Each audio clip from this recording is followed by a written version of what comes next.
neste lugar, Paizinho. Que a Tua palavra, Senhor, vá de encontro aos corações aflitos, Pai, e traga renovo, restauração, Pai. Usa o Teu profeta mais uma vez, como sempre tens usado, Pai. É o que nós te pedimos e desde já te agradecemos. Amém. Obrigado, pastor. Amém. A paz do Senhor, amada igreja.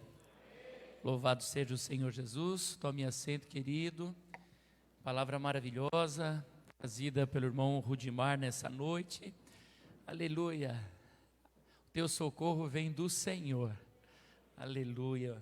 Pastor, por mais que você imagine muita coisa, ele é só um homem.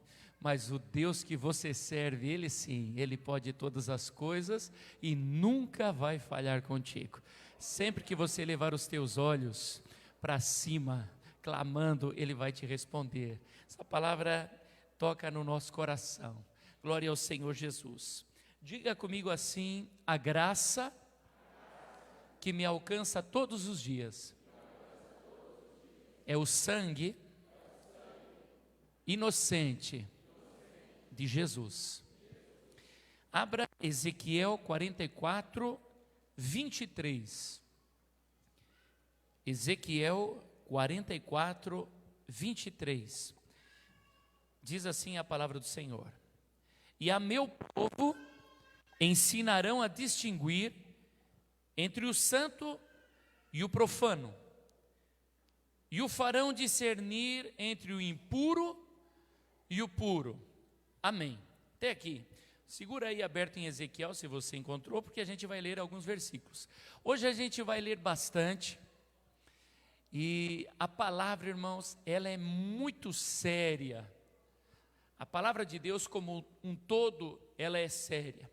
Mas a palavra que vem ao nosso encontro nesta noite, ela realmente vai tocar você, vai confrontar você.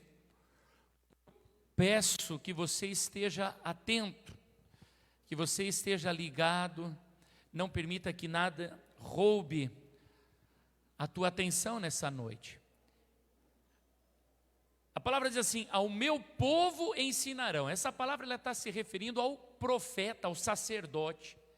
O pastor da igreja, ele tem a obrigação de ensinar ao povo, pela palavra de Deus, o que é santo e o que é profano. Tem a obrigação de ensinar a igreja a discernir aquilo que é puro daquilo que é impuro. E nessa semana que passou, estive com pessoas, ouvi coisas, e a gente vai sendo trabalhado naquilo que deve ser ministrado. E fazem mais de 2 semanas que eu não ministro aqui na igreja. Então eu vim ouvindo a palavra do apóstolo, a palavra dos irmãos que ministraram. E veio essa palavra que é tão forte, e eu quero que você preste bem atenção. O profeta, o sacerdote, ele tem obrigação de dizer para você o que é certo e o que é errado. Olha só, Ezequiel capítulo 3, versículo 21, diz assim, Ezequiel 3, 21. Mas avisando tu o justo, para que não peque, e ele não pecar, certamente viverá, porque foi avisado, e tu livrastes a tua alma. Essa parte, tu livrastes a tua alma, está falando para mim. Quando eu aviso o pecador dizendo, isso é pecado, isso você não deve fazer, e a pessoa o faz, ela também é livre, e eu fico livre também, eu também estou salvo. Agora olha só o versículo 19, volta um pouquinho, Ezequiel 3:19. Mas se avisares ao ímpio, e ele não se converter da sua impiedade e do seu mau caminho, ele morrerá na sua iniquidade, mas tu livrastes a tua alma. O pastor, ele tem a obrigação de falar, se eu não falo a verdade, eu me condeno. Quando eu falo a verdade, se aquele que é justo deixar o seu caminho errado, ele também se salva. Aquele que é injusto, se continuar na sua iniquidade, ele se perderá, mas aí já não é mais problema meu.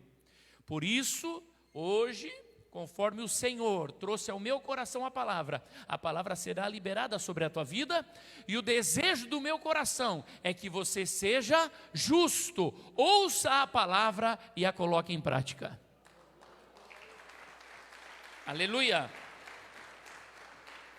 Louvado seja o Senhor Jesus. 2 Timóteo capítulo 4, versículo 1. Segunda carta ao Timóteo, capítulo 4, versículo 1. Diz assim: conjuro-te, pois diante de Deus e do Senhor Jesus Cristo, que há de julgar os vivos e os mortos na sua vinda e no seu reino, que pregues a palavra, instes a tempo e fora de tempo, redarguas, repreendas, exortes, com toda a longanimidade e doutrina. Novamente, o apóstolo Paulo está escrevendo para Timóteo, dizendo assim: você tem que pregar a tempo, fora de tempo, você tem que redarguir, você tem que dizer para as pessoas: isso não está bem, isso não está correto, isso não está certo, a tempo e fora de tempo. Por que ele está dizendo a tempo e fora de tempo? Porque nós, como seres humanos, sempre procuramos o momento certo de falar alguma coisa para alguém. Porém, a pessoa que está vivendo algo que é contrário à palavra de Deus, não existe momento errado. Se a pessoa está vivendo algo errado, há uma urgência em que eu diga: isso está mal. Se você continuar praticando essa atitude, o teu destino será o inferno. Por que existe essa urgência? Porque hoje você está aqui, amanhã você não sabe. Agora nós estamos aqui, depois do culto nós não sabemos. E se você estiver mal, não sobe. Aleluia. Versículo 3, 2 Timóteo 4, versículo 3. Porque virá tempo em que não suportarão a sã doutrina, mas, tendo comichão nos ouvidos, amontoarão para si doutores conforme as suas próprias concupiscências, e desviarão os ouvidos da verdade, voltando às fábulas. Esse é o tempo que nós vivemos. As pessoas não gostam, não suportam a sã doutrina.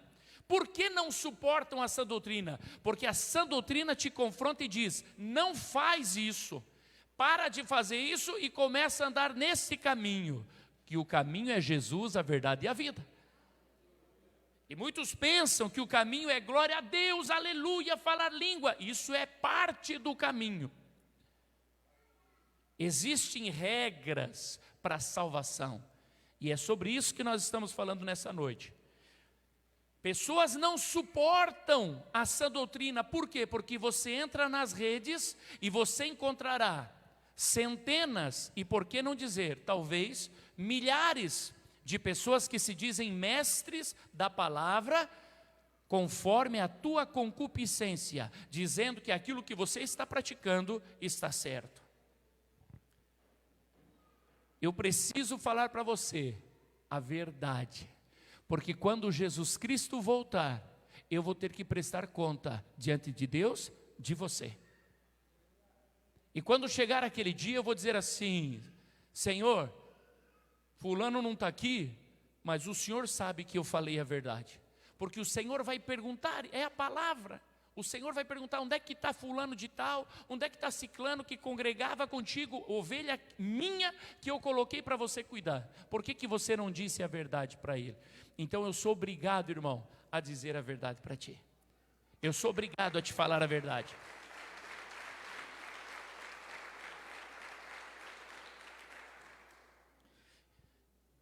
Feito essa pequena introdução, para que ninguém fique triste comigo, E saiba que se você quiser dar ouvido a esta palavra, você entra na glória.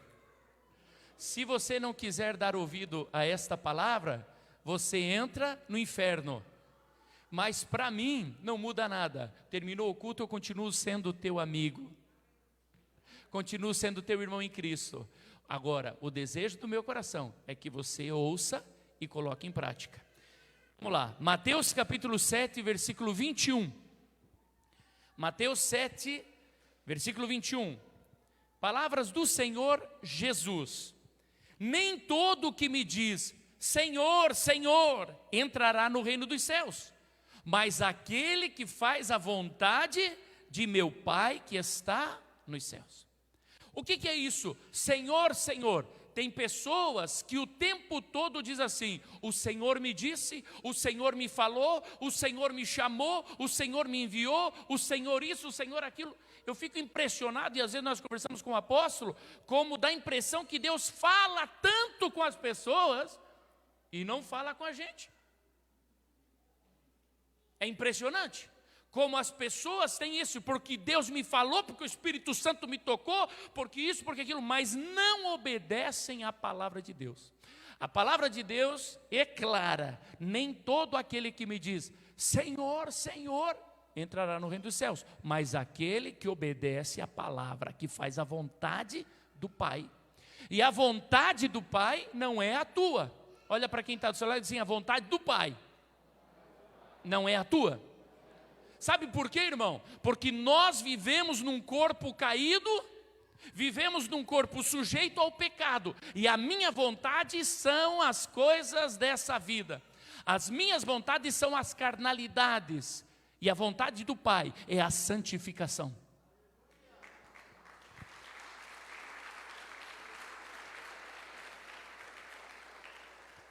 Mateus 7, 22.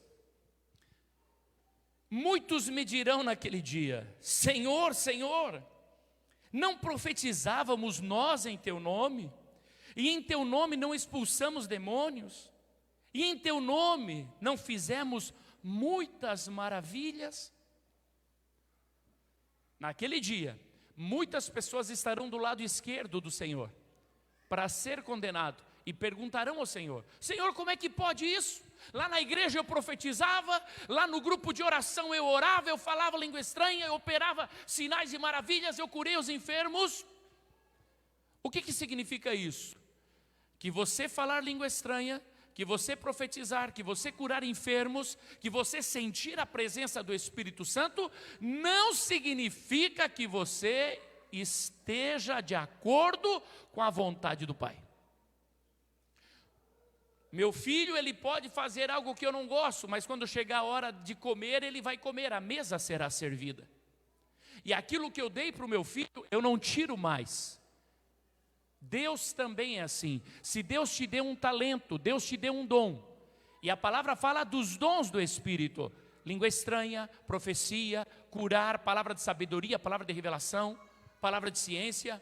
A pessoa tem esse dom, está contrária, está vivendo contrário à vontade de Deus, mas os dons permanecem nele.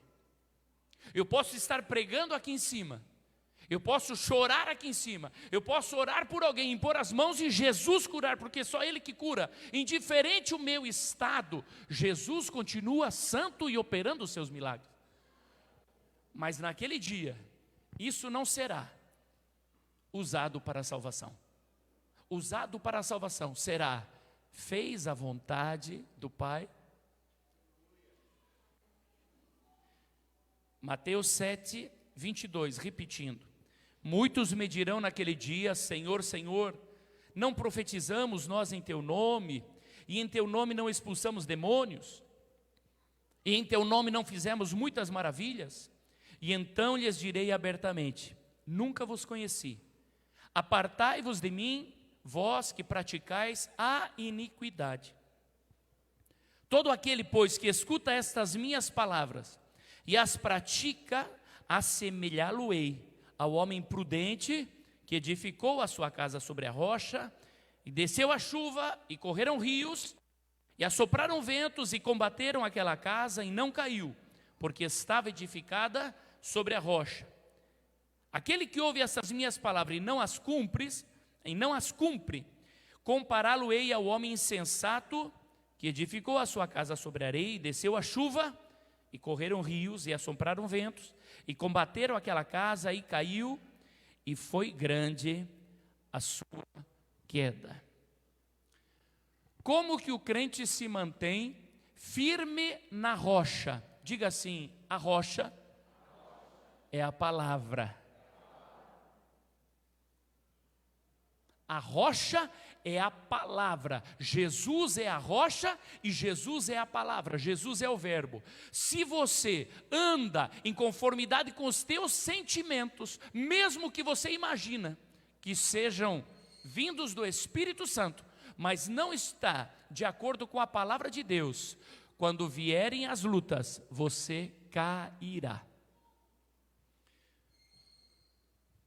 Muitas vezes as pessoas profetizam aquilo que agrada os ouvidos, aquilo que alguém quer ouvir. E tenho me agradado de ti. Como eu tenho me agradado de ti. Tem uma promessa de bênção para a tua vida. E a pessoa vai se motivando.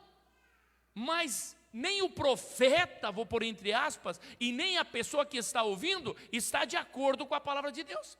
Se você não está de acordo com a palavra de Deus, a profecia é falsa e você é tolo. Os dois estão se enganando e construindo uma casa espiritual na areia. Quando vier a luta, cairá.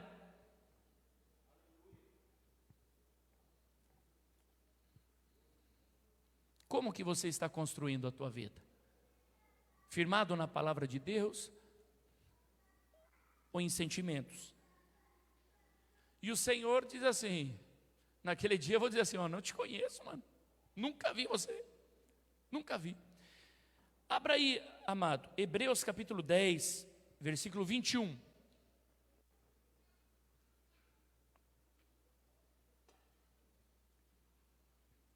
Hebreus 10, 25, perdão. Hebreus 10, 25. Não deixando a nossa congregação, como é costume de alguns. Olha para quem está ao seu lado e diz assim: é costume teu visitar outra congregação e deixar a nossa?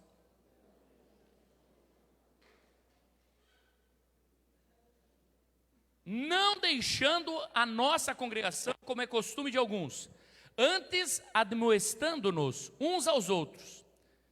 E tanto mais quando vedes que se vai aproximando aquele dia. Amém. Escuta o que eu vou dizer para você, amado irmão que está aqui. Essa palavra é para o nosso povo, viu? Para nós. Tem gente que está vindo pela primeira vez, eu sei que já está apavorado, você não chegou nem no começo ainda. Você não ouviu nada, a coisa vai ficar bem séria ainda.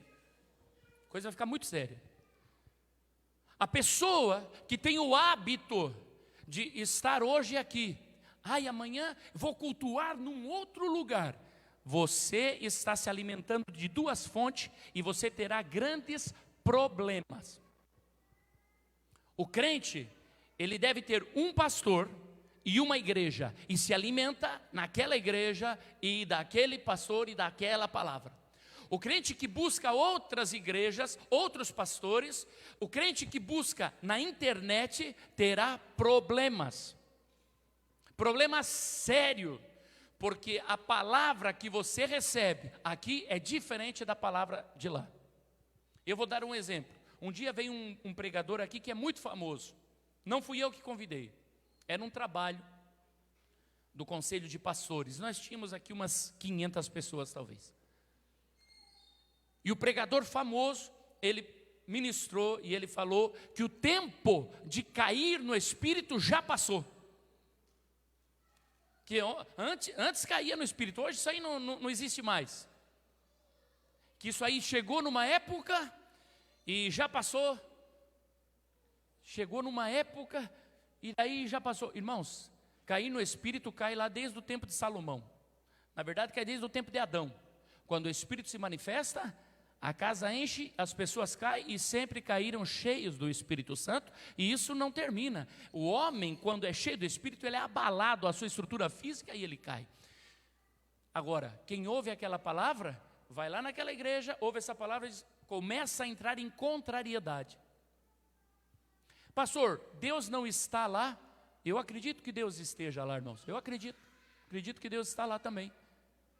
Só que o conhecimento dele está totalmente fraquinho, está muito ruim para mim. Aí o crente vem aqui, ouve essa palavra, e vai ouvir o que vem aqui, depois vai noutra, e vai ter uma contrariedade. Aí você começa a ter problema. Segundo ponto, o crente que gosta de visitar igrejas, ele não vai mais receber a sã doutrina, porque a palavra, quando confronta, quando diz assim, isso que você está fazendo não está certo, ele muda, ele vai lá para o outro lado, aí ele chega lá, e em algum momento naquela igreja, a palavra vai pegar para confrontar, para limpá-lo. Ele diz, não, aqui também não está bom, então ele vai para lá. Aí chega lá também não está bom, aí ele vai para lá, também não está bom. E a Bíblia diz, vocês não vão ter muitos pais, vocês podem ter até muitos mestres, por isso cuida do pai que você tem. Por quê? Porque o pai, ele passa herança, o pai, ele te corrige, o pai, ele se preocupa contigo, e o mestre não. Vou dar um exemplo para ti. Quando eu tinha escola, irmãos, de idiomas, entrava aluno e saía aluno o tempo todo. Quando saía alguns alunos, eu fazia umas propagandas no jornal, eu trazia os alunos e pronto. Chegava algum, ô professor, estou indo para outra cidade, tchau. Professor, estou indo para outra escola, maravilha. Não mudava nada, não me afeta nada. Mas na igreja não. Na igreja, quando alguém chega aqui e diz assim, pastor, estou congregando contigo, é meu filho. E o filho que abandona o pai, causa dano no coração do pai e dano para ele mesmo.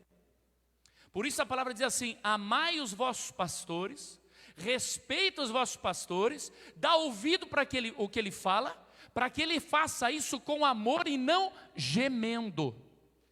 Mas tem pessoas aqui, que fazem do meu serviço um fardo. Eu vivo gemendo por alguns aqui, porque hoje está aqui, amanhã está ali, outro dia está lá, depois volta. Ainda ontem o Val falou, fulano quer voltar, mas está com vergonha. Eu falei, devia ter vergonha mesmo, mas eu não vou falar isso para ele, deixa ele voltar, porque é filho. Mas me causou danos muito grandes, porque se torna filho, e filho não pode mudar de família. Guarda isso no teu coração. Jesus te trouxe para este lugar, permaneça neste lugar.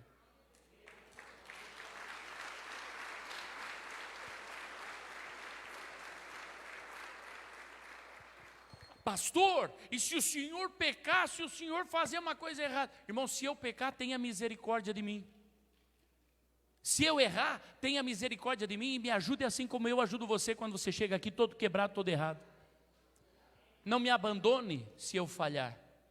Não me abandone se eu errar contigo, porque eu não te abandonei quando você chegou aqui todo atrapalhado. Mas o problema não é esse. O problema é você ouvir duas palavras e entrar em confusão na tua mente e depois não consegue mais receber correção. Toda pessoa que for corrigir você, você será tentado a ir para outro lugar, e aí você não pode ser trabalhado pelo Senhor.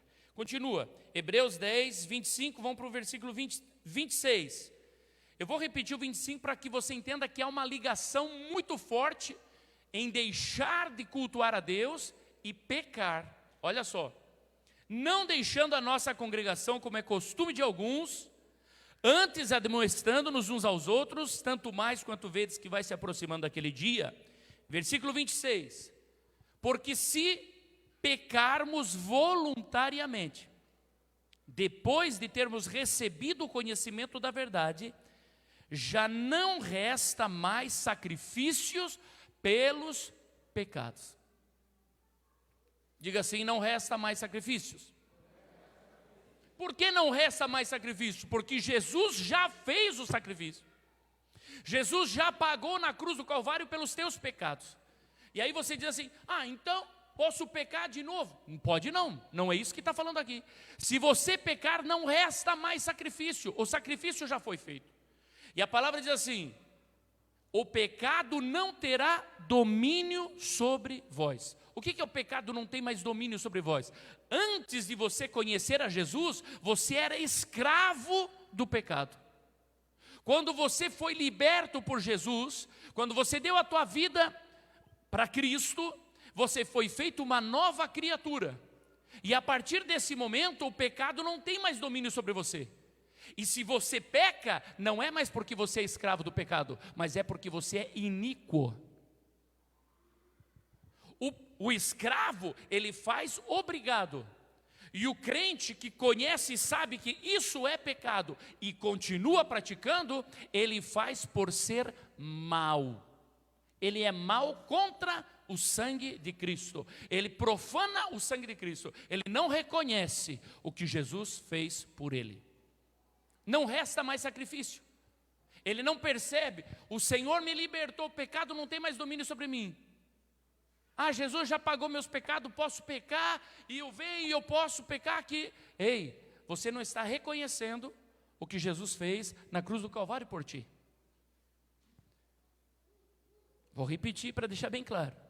Aquele que não aceitou Jesus Cristo, ele pecava, ou ele peca, porque é escravo. O crente, quando peca, peca de livre e espontânea vontade. Não é escravo. Você não é mais escravo. Você agora é filho de Deus.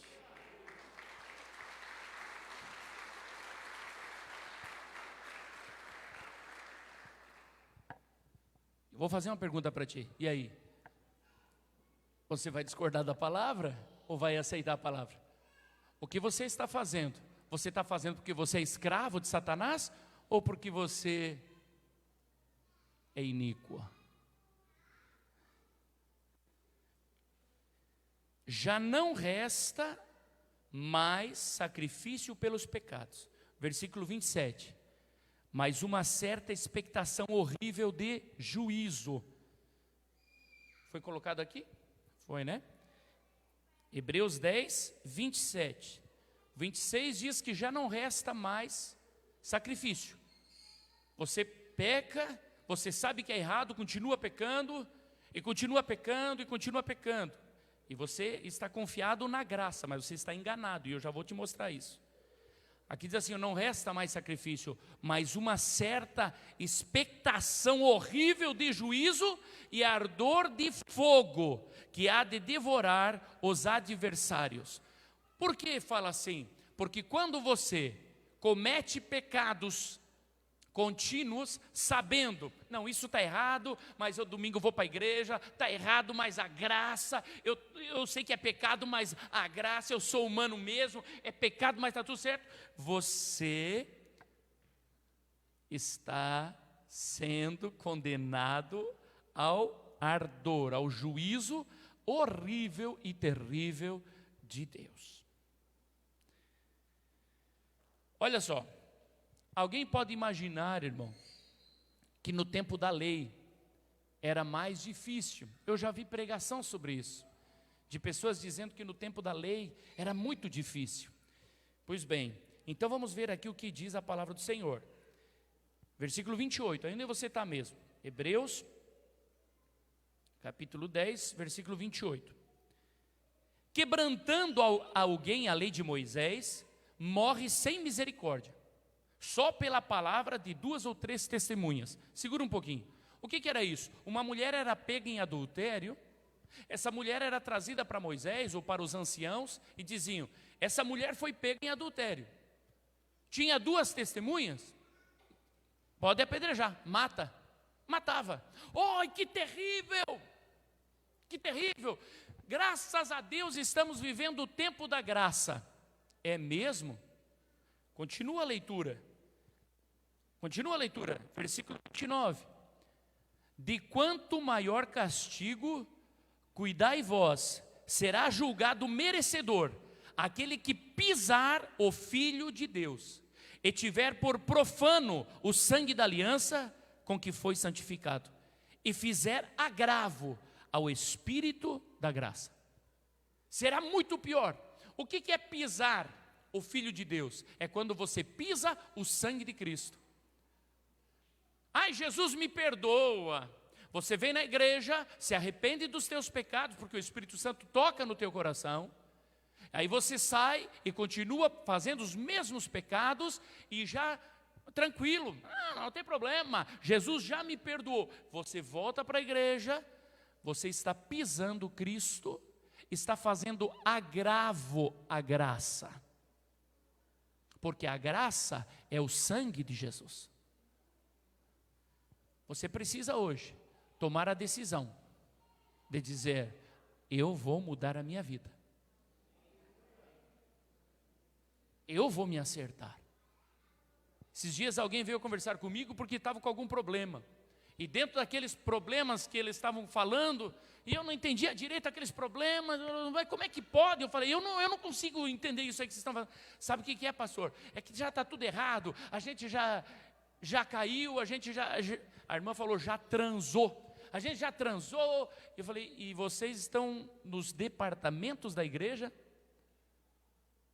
participando das atividades como se tudo estivesse normal? Vocês estão prejudicando o andamento da obra, estão manchando a obra, como se tudo estivesse certo. Não é assim que funciona. Estão agravando, fazendo agravo contra a graça, estão pisando o sangue de Cristo, porque aqui quantas vezes a gente ministra?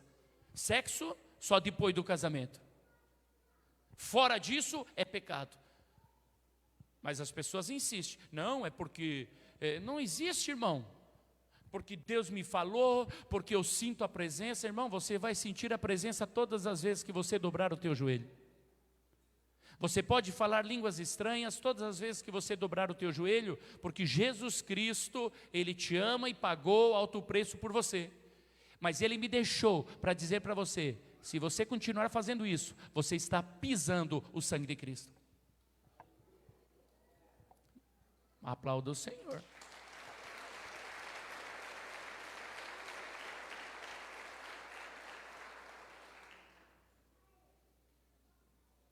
Vou repetir. De quanto maior castigo cuidais vós, será julgado merecedor aquele que pisar o Filho de Deus e tiver por profano. Profano é coisa sem valor. Da aliança, com que foi santificado e fizer agravo ao Espírito da graça. Quando você toma essa atitude, você pisa o sangue de Cristo, com o qual você foi comprado e lavado, e você faz um agravo ao Espírito Santo. E aquele que entristece o Espírito Santo terá problemas. Que terrível, irmãos, é pisar o Filho de Deus, é profanar o sangue de Jesus. Vamos lá, vou dizer para ti uma coisa, irmão, não profanes a graça pela qual sois salvo, pois a graça custou muito caro, custou o sangue de Jesus. Eu preciso aqui abrir um parênteses para você.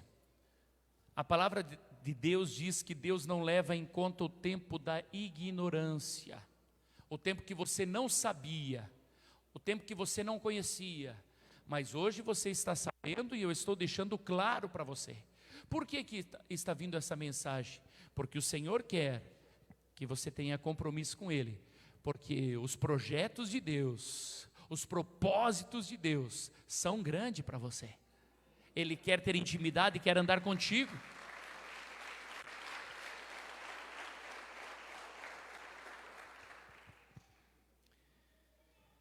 Versículo 30, porque bem conhecemos aquele que disse, minha é a vingança, eu darei a recompensa, diz o Senhor.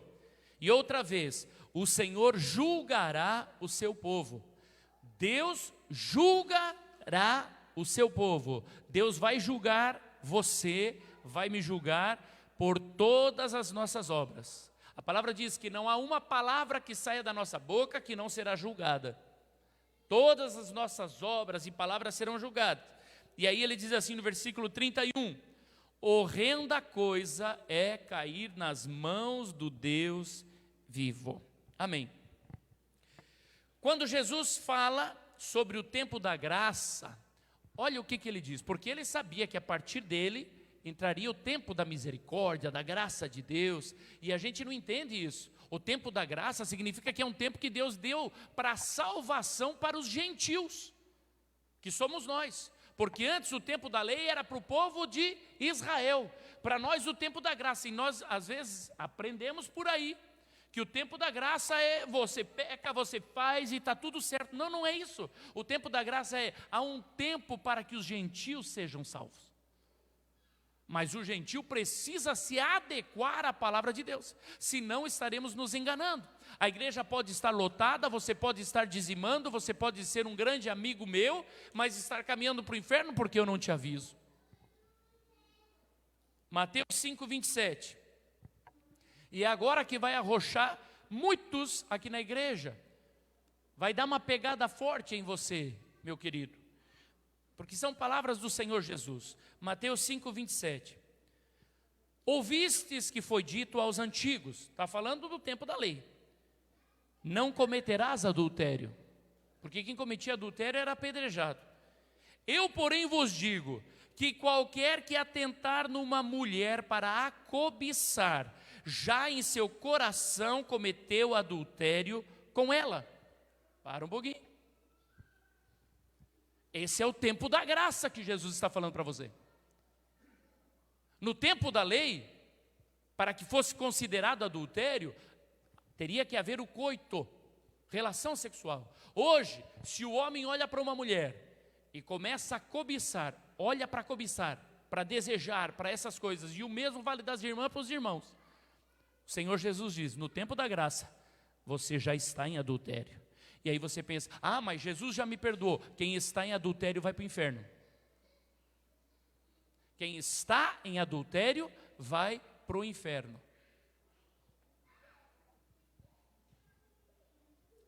Vamos repetir, versículo 28.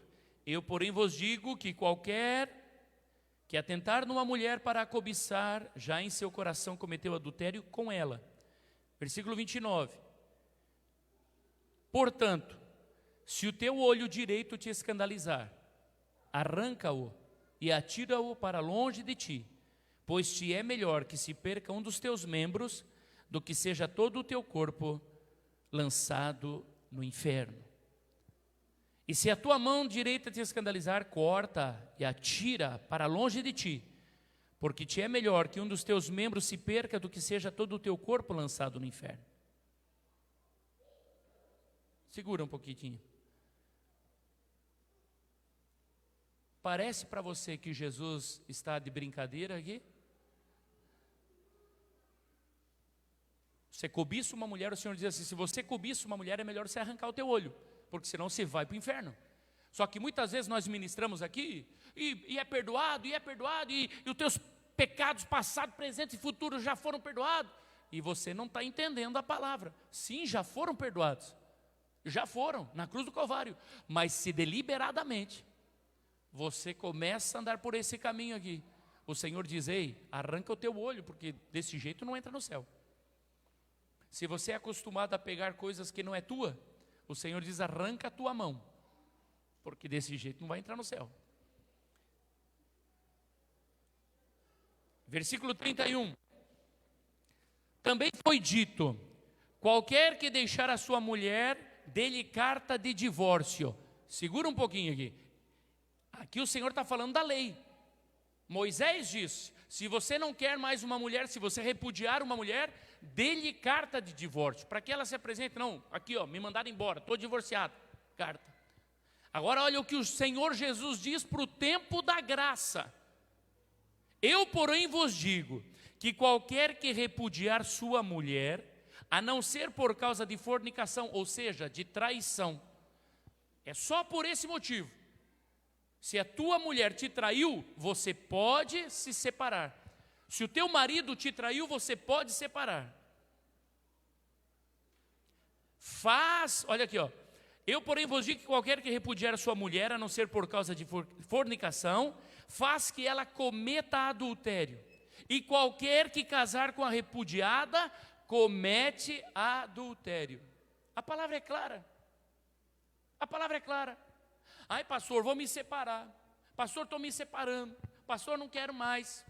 E você vai encontrar aos montes pastores que já separaram 2, 3 vezes, em tudo que é lugar do Brasil e do mundo. E eu falo para você, eu acho que eles não pregam sobre isso aqui que eu estou pregando hoje. Eu acho que eles não falam sobre isso. E você pode escolher ir atrás desses pastores e dizer: vou continuar a minha vida porque eu sinto o meu Deus. Mas lá em cima a gente não vai se encontrar. Você precisa dizer: não, eu preciso me acertar. Eu preciso me acertar. Estamos sérios? Mas essa palavra merecia um aplauso aqui também.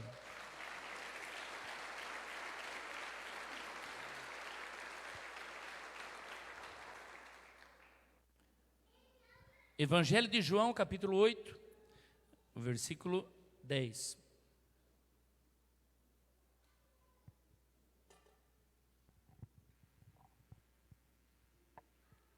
E endireitando-se Jesus, vendo ninguém mais do que a mulher, disse-lhe: mulher, onde estão aqueles teus acusadores?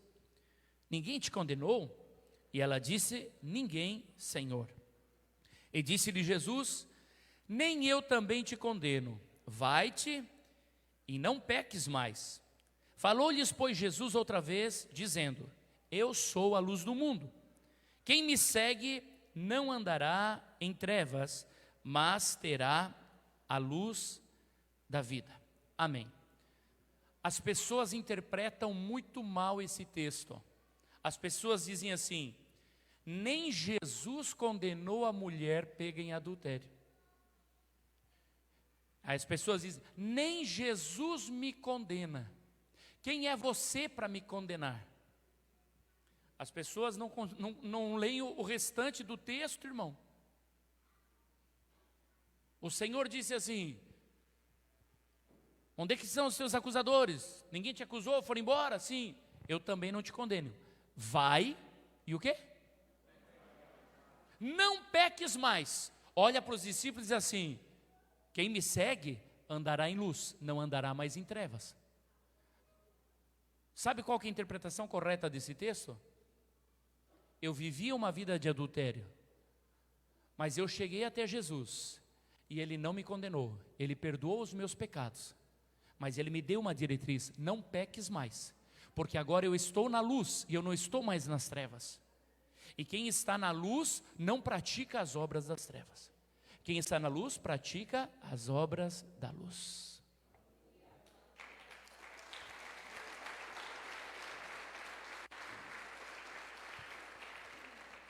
João 5,14. Para você que pensa que pode pecar à vontade. João 5,14.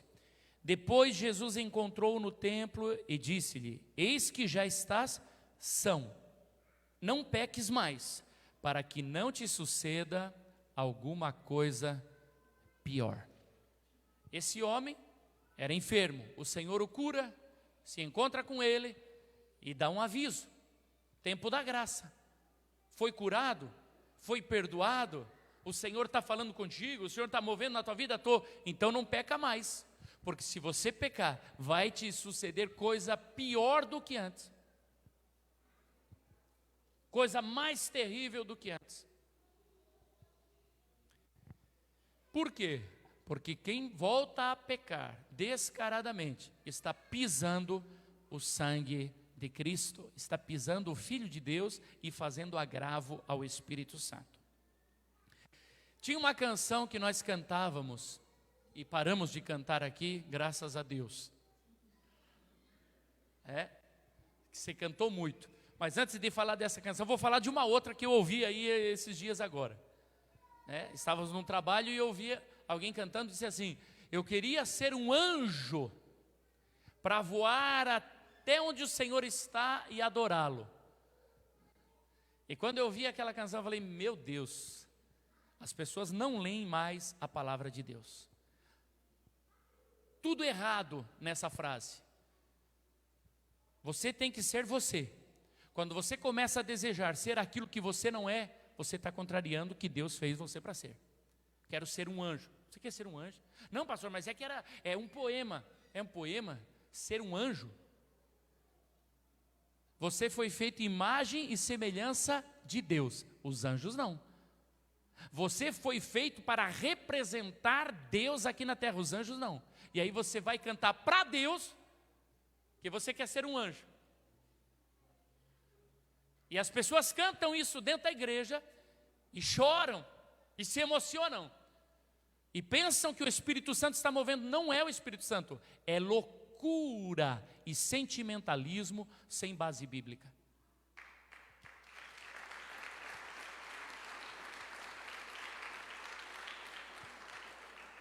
Mas essa é famosa. Sou humano, não consigo ser perfeito. Como é que era essa canção? Nem lembro mais. Canta aí. Canta, Val. Mãos, tua atenção.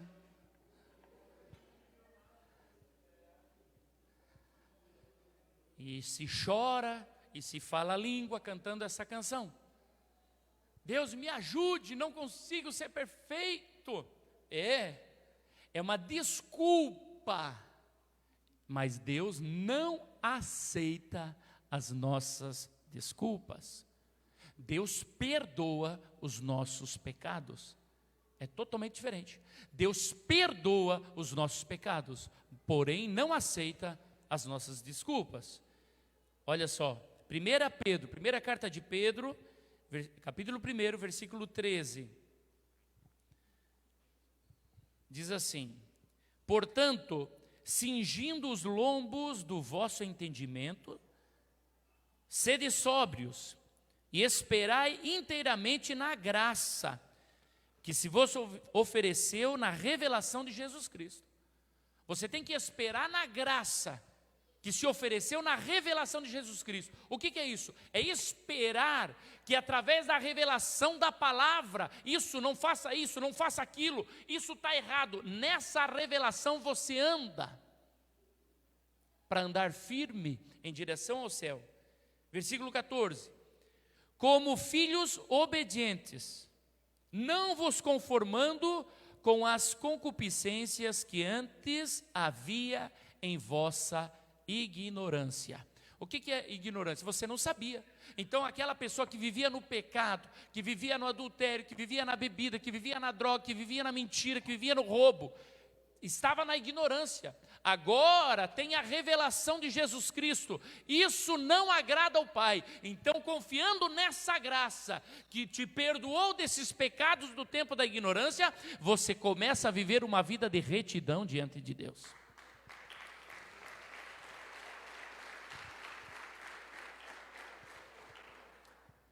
Não consigo ser perfeito. 1 Pedro 1, versículo 15. 1 Pedro 1, versículo 15. Mas, como é santo aquele que vos chamou, sede vós também santos em toda a vossa maneira de viver.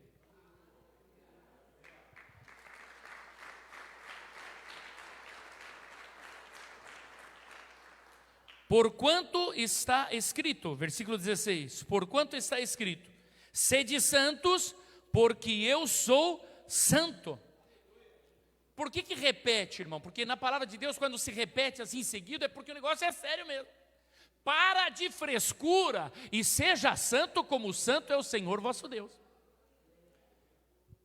Uma vez uma moça quis ter relação sexual comigo. A gente estava começando a namorar. E ela quis. Eu falei: ô minha filha, não, né? Sou crente, você é crente, nós somos crentes em Jesus. Ai, Nai, você não é Jesus Cristo. Eu falei: não, e você também não é mulher para mim, você está mais para Dalila. Tchau. Tchau.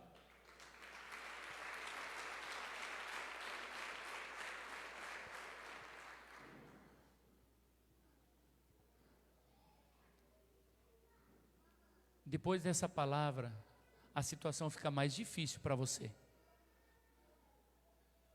Porque você está ouvindo. Talvez tenha coisa que você não sabia, mas agora você está sabendo. Versículo 17, 1 Pedro 1, 17.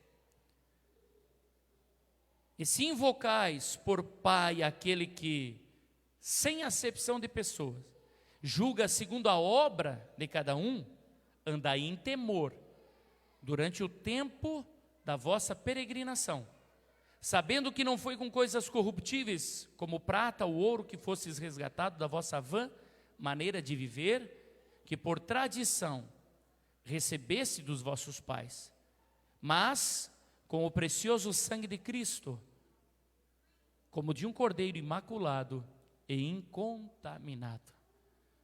Está falando assim, se você invoca por Pai, Deus é meu Pai, então ande neste tempo de peregrinação, esse tempo que estamos na terra, com temor, diga temor. Você precisa ter temor de pisar o sangue de Cristo. Você precisa ter temor de continuar o vitupério de Cristo. Continua crucificando Cristo outra vez. A palavra diz em outros textos, quando você peca de novo, é como se você crucificasse Cristo de novo. Você precisa ter temor. Você julga e você invoca a Deus e vive a tua vida pisando o sangue de Cristo. Você deveria ter temor de estar fazendo isso. Isso é terrível, porque você não foi resgatado da vã maneira de viver, que você aprendeu com teus pais, que viviam a vida toda atrapalhada. Não, você não foi resgatado por dinheiro, por ouro, por prata, porque dinheiro, ouro e prata, Deus tem a rodo, mas filho, ele só tinha o unigênito, e foi ele, o único que pôde pagar pelos nossos pecados. Foi o sangue inocente de Jesus, derramado na cruz do Calvário, que nos perdoou, que nos santificou.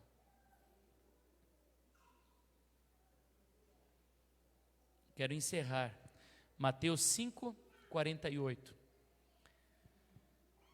Mateus 5, 48. Sede vós, pois,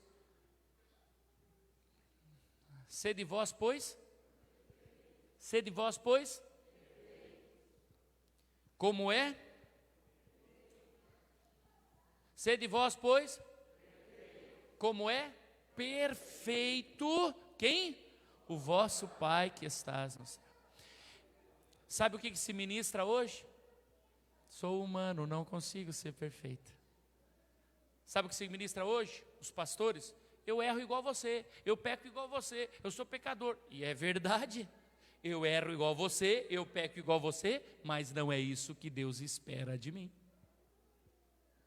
Deus espera que você entenda que você é uma nova criatura. Deus espera que quando você ande na rua, você seja a luz de Cristo andando na rua.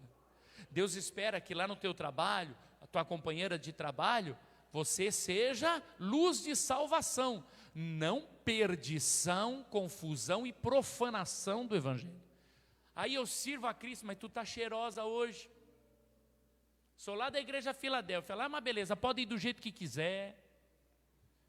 Lá o pastor é uma benção. Eita, pensa num pastor gente boa, apóstolo, então, pode ir. Lá, tá do jeito que for, tá bom. Porque a Bíblia diz, vinde como estás. Mas não é para ficar do jeito que está, é para mudar. É para mudar. O que olhar para uma mulher e a cobiçar, comete adultério com ela, diz a palavra. Comete adultério com ela. Por que a palavra diz comete adultério com ela? Se a mulher nem está sabendo. Quem sabe o jeito que você está se vestindo não esteja correto. Aí pastor, agora eu falei que ia confrontar você. A roupa que você veste, minha irmã, a roupa que você anda, é de uma mulher de Deus? Aí pastor, não tem nada a ver, então vai lá reclamar para o Pedro que escreveu isso e Jesus deixou ele como chefe da igreja. Que o trajar da mulher seja honesto, decente, mas às vezes dentro da igreja a irmã está te provocando. Talvez não intencionalmente, mas não tomou o cuidado que deveria tomar.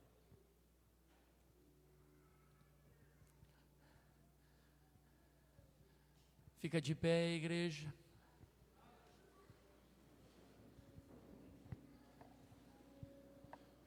Ministério de Louvor esteja aqui. Eu falei para o Senhor, Senhor, e depois dessa palavra o que eu faço? Depois de uma palavra assim tão suave, o que eu faço?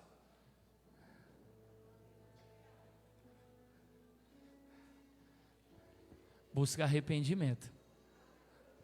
Buscar arrependimento e compromisso. Compromisso. A gente veio, todos nós, irmãos, de uma igreja que a irmã não podia usar calça, o irmão não podia usar bermuda, a irmã não podia cortar cabelo, a irmã não podia usar brinco, a irmã não podia usar nenhum tipo de joia, nem pintura, nem diadema, nem cinto, nem sapato de salto e nem perfume. E os meninos não podiam jogar bola e nem bulica de gude. A gente não podia nada dessas coisas. E hoje a gente olha assim, ai que horror, como era aquela igreja. Sabe, irmãos, aquela igreja tinha uma sebe de proteção. Porque a irmã que andava com o saião lá no pé, e com o cabelo todo despontado,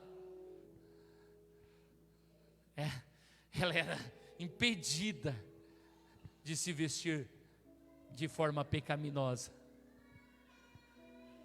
Os meninos, ao invés de ficar jogando bola lá, eram obrigados a ir ler, a aprender a tocar um instrumento. O menino que crescia sem poder usar bermuda, ele tinha um pudor diferente. Hoje os nossos meninos andam até de sunga por aí, e muitos viraram viadinho. Hoje pode tudo. Pode tudo. Estamos entendendo essa palavra, irmãos? Será que nós não deveríamos colocar uma sebe? Será que não deveríamos olhar para a palavra de Deus e dizer, ei, vou mudar isso aqui na minha vida. Vou mudar isso aqui na minha casa. Vou mudar. Vou mudar.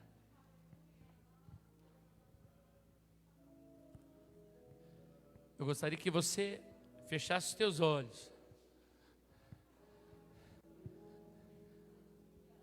orasse e pedisse ao Espírito Santo que te desse graça, que te dê graça. Aleluia.